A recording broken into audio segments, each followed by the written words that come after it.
नाम की एक चिड़िया अपने बच्चों के साथ एक जंगल में रहती थी। टूनी चिड़िया के लिए उसके बच्चे ही उसकी दुनिया थे। वो अपने बच्चों को पढ़ाने के लिए खूब मेहनत करती थी। टुनटुनी नाम की एक चिड़िया टूनी की खास दोस्त थी। एक दिन की बात है, टूनी चिड़िया अपने बच्चों से कहती है, सुनहरी और गोलू, आजकल तुम दोनों की शरारतें बहुत बढ़ रही हैं। अगर तुमने अपनी शरारतें कम नहीं की तो मैं तुम्हारी टीचर से शिकायत कर दूंगी। ऐसा मत कीजिएगा माँ, आज के बाद हम शरारत नहीं करेंगे। हाँ माँ, आज के बाद हम शरारत नहीं करेंगे। ये हुई ना बात, चलो अब मैं काम पर चलती हूँ। पर माँ, बाहर बरसात हो रही है ना, क्या बरसात में काम पर जाना जरूरी है? हाँ जरूरी है। मैंने तुम्हारी पढ़ाई के लिए जो कर्ज लिया है उसे चुकाने के लिए मुझे काम करना होगा। माँ अपना ध्यान रखना, तुम दोनों भी अपना ध्यान रखना। पर जैसे ही टूनी चिड़िया घर से बाहर निकली, बरसात और भी ज्यादा तेज हो गई। उस बरसात के पानी में चीजें बहती जा रही थी। हे भगवान, ये क्या हो गया? अचानक से बरसात इतनी तेज कैसे हो गई? मैं तो यहाँ पर ऊंचाई पर सुरक्षित हूँ, पर न जाने मेरे बच्चे वहाँ कैसे होंगे। यूं टूनी चिड़िया अपने बच्चों को लेकर चिंता में थी और दूसरी तरफ घर पर सुनहरी और गोलू डर कर रोने लगे थे। गोलू, मुझे बहुत डर लग रहा है, हम इस बरसात में बह जाएंगे क्या? ऐसा मत कहो दीदी, हमें यहाँ से किसी न किसी हाल में निकलना ही होगा। अरे अरे, अपना घोंसला तो गिर रहा है। दीदी जल्दी चलो, हम ऊंची टहनी पर बैठते हैं। सुनहरी और गोलू अपने घोंसले से निकलकर पेड़ की ऊंची टहनी पर बैठे बहुत डर रहे थे। ठीक उसी समय टुनटुनी चिड़िया कहीं से उड़ती जा रही थी। अरे, टूनी के बच्चे तो बरसात में भीग रहे हैं, जल्दी ही उनकी मदद करनी होगी।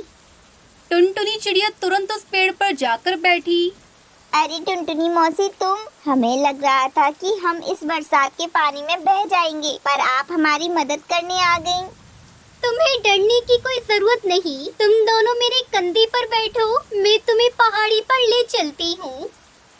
फिर टुनटुनी चिड़िया ने उन दोनों को अपनी पीठ पर बिठाया और पहाड़ी की ओर ले गई। टूनी चिड़िया भी वहीं पर थी।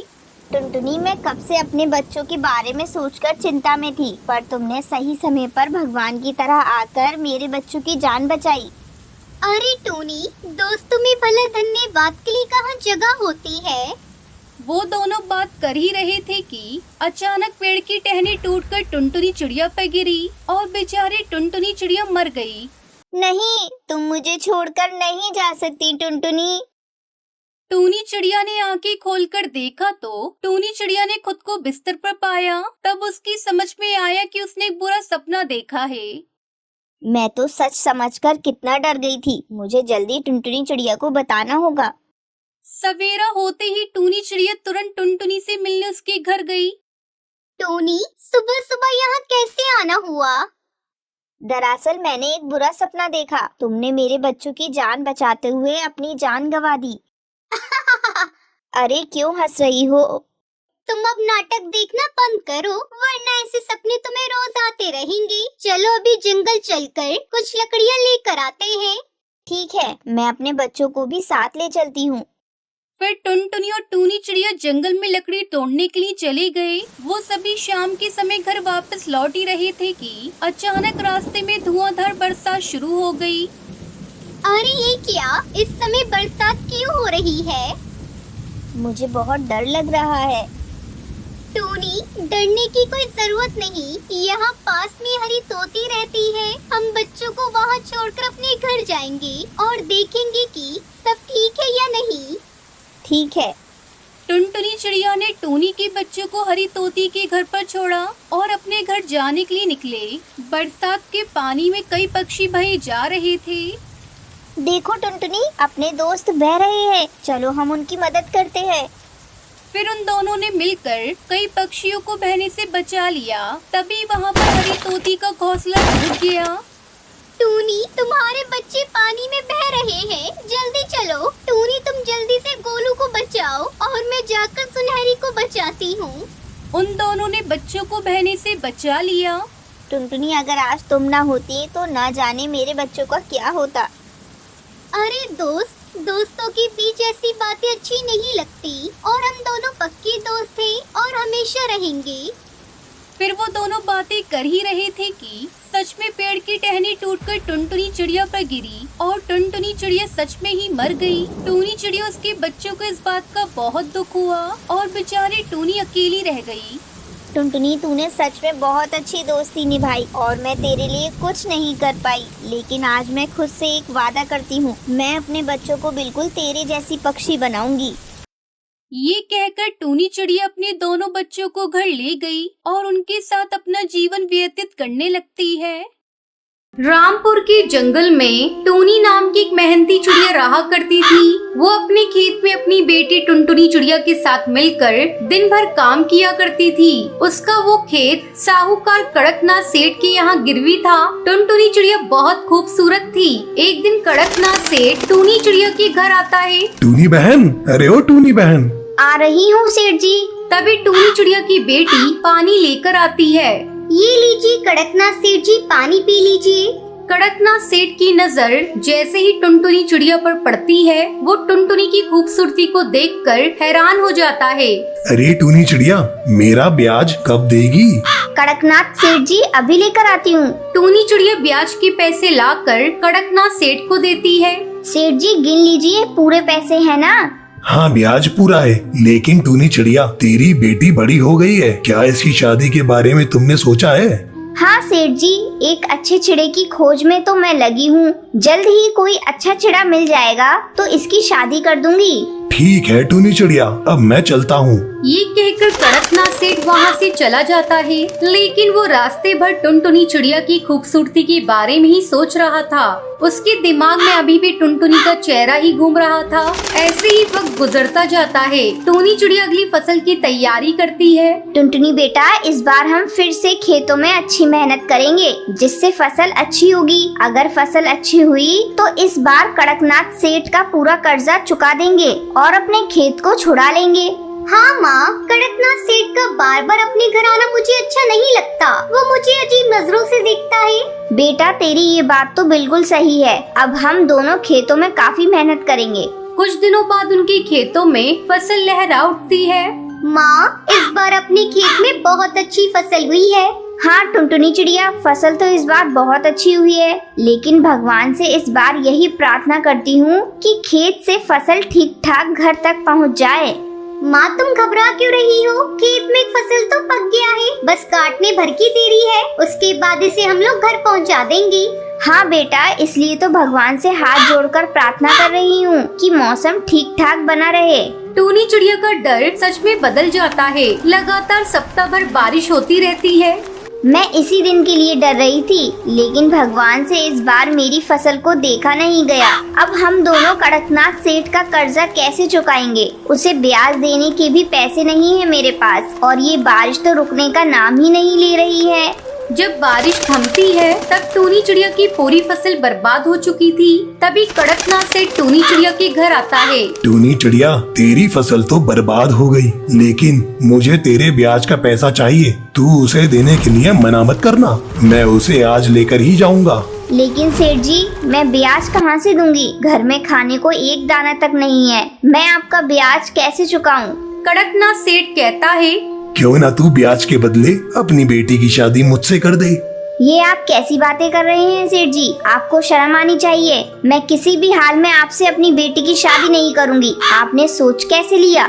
अपनी उम्र का तो लिहाज कर लेते। तो ठीक है, अगर तू अपनी बेटी की शादी मुझसे नहीं करेगी तो मेरे ब्याज के पैसे चुका। अगर तू अपनी बेटी की शादी मुझसे कर देती है तो मैं तेरे गिरवी पड़े खेत को दे दूंगा। कड़कनाथ सेठ जी, आपकी बातें मुझे मंजूर नहीं।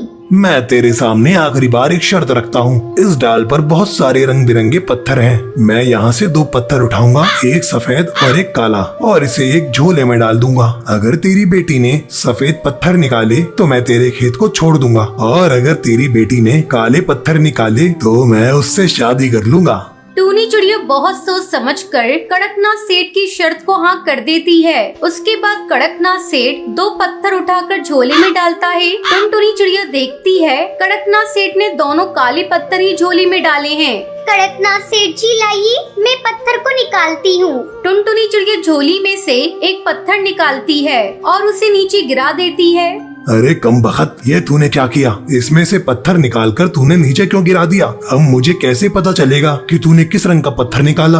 तो सेठ जी, आप इतना परेशान क्यों हो रहे हैं? आप देख लीजिए इस झोली में कौन सा पत्थर है। साहूकार झोली में से काला पत्थर निकालता है। वो शर्त हार चुका था और वो टूनी चिड़िया को उसका खेत वापस कर देता है। इस तरह टुनटुनी चिड़िया अपनी समझदारी से कड़कनाथ सेठ से शर्त जीत जाती है। फिर दोनों माँ बेटी खुशी खुशी रहने लगती है।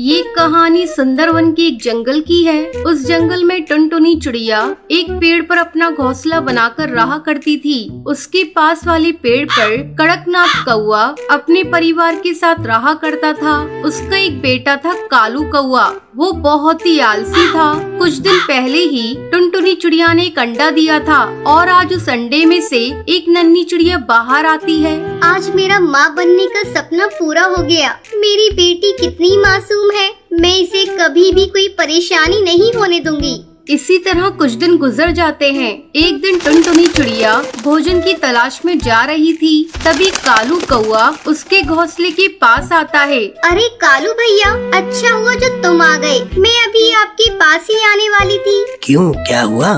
कालू भैया, मैं भोजन की तलाश में जा रही हूँ। आप मेरी बच्ची का ख्याल रखिएगा, मैं अभी आ जाऊंगी। ठीक है बहन, तुम जाओ, मैं तुम्हारे बच्चे का ख्याल रखूंगा, लेकिन आते समय मेरे लिए भी भोजन लेती आना। हाँ हाँ कालू भैया, आप चिंता मत करिए, मैं जरूर लेती आऊंगी आपका भी भोजन। इतना कहकर टुनटुनी चिड़िया भोजन की तलाश में चली जाती है। कालू कौआ चिड़िया की बेटी की देखभाल करने लगता है। थोड़ी देर बाद जब टुनटुनी भोजन लेकर आती है। कालू भैया, आपका बहुत बहुत धन्यवाद जो आपने मेरी बच्ची की देखभाल की। ये लीजिए, मैं आपके लिए भी भोजन लेकर आई हूँ। ठीक है टुनटुनी चिड़िया, अब तुम अपनी बच्ची का ख्याल रखो, मैं अपने घर जा रहा हूँ। इस तरह टुनटुनी चिड़िया रोज भोजन लेकर आती और कालू बैठा बैठा ही खाता है। धीरे धीरे कई महीने गुजर जाते हैं और बारिश का मौसम शुरू हो जाता है। तब एक दिन टुनटुनी चिड़िया कहती है, मैं इस बारिश से अपनी बेटी को कैसे बचाऊं? मेरी बेटी इस बारिश में भीग रही है। मैं कालू के पास जाकर मदद मांगती हूँ, शायद कालू मेरी मदद करे। टुनटुनी चिड़िया कालू के पास जाती है। भैया, इस बारिश में मेरा घोंसला पूरा भीग गया है। अब मेरा घोंसला पता नहीं कब टूट जाए। क्या बारिश रुकने तक आप मुझे अपने घोंसले में रहने दे सकते हैं? मैं अपनी बेटी को अपने साथ लेकर आई हूँ। टुनटुनी चिड़िया, मैं तुम्हें साफ साफ बता देना चाहता हूँ, मेरे घोंसले में इतनी जगह नहीं है मैं तुम दोनों माँ बेटी को रख सकूँ। तुम कोई दूसरा आशियाना देखो। टुनटुनी चिड़िया मन मटोस कर वहाँ से चली जाती है। धीरे धीरे बारिश तेज हो रही थी। अचानक टुनटुनी चिड़िया को एक पेड़ में बड़ा सा सुराख दिखाई देता है। टुनटुनी चिड़िया अपनी बेटी को लेकर उस सुराख में छुप जाती है। सुबह हो जाती है लेकिन बारिश नहीं थमती। टुनटुनी चिड़िया अपने घोंसले की मरम्मत करने लगती है। अब टुनटुनी चिड़िया का घर बारिश में भीगने से बच जाता है। इस बार टुनटुनी चिड़िया अपने घोंसले को छाते से ढक देती है। कालू कौवा टुनटुनी के घोंसले को देखकर कहता है, अरे ये टुनटुनी चिड़िया तो बहुत ही चालाक निकली, इसने तो अपने घोंसले को छाते से ढक लिया है। मैं मौका देखकर इसका छाता चुरा लूंगा और अपने घोंसले में लगा दूंगा। एक दिन जब टुनटुनी चिड़िया अपनी बेटी के साथ भोजन की तलाश में गई थी, तब कालू कौवा टुनटुनी चिड़िया के छाते को चुरा लेता है और उसे अपने घोंसले में लगाने लगता है। तभी भुल्ला चील वहाँ आ जाता है और वो कालू से छाता छीन लेता है। कालू कौवे, तुमने बहुत गलत किया। तुमने टुनटुनी चिड़िया का छाता चुरा लिया। अभी जाओ जाकर ये छाता टुनटुनी चिड़िया के घोंसले में लगाओ। अगर तुमने ऐसा नहीं किया तो मैं तुम्हें मार डालूंगा। भुल्ला चील के डर से कालू कौवा छाता ले जाकर टुनटुनी चिड़िया के घोंसले में लगा देता है। फिर उस जंगल के सारे पक्षी और टुनटुनी चिड़िया अपनी बच्ची के साथ खुशी खुशी रहने लगती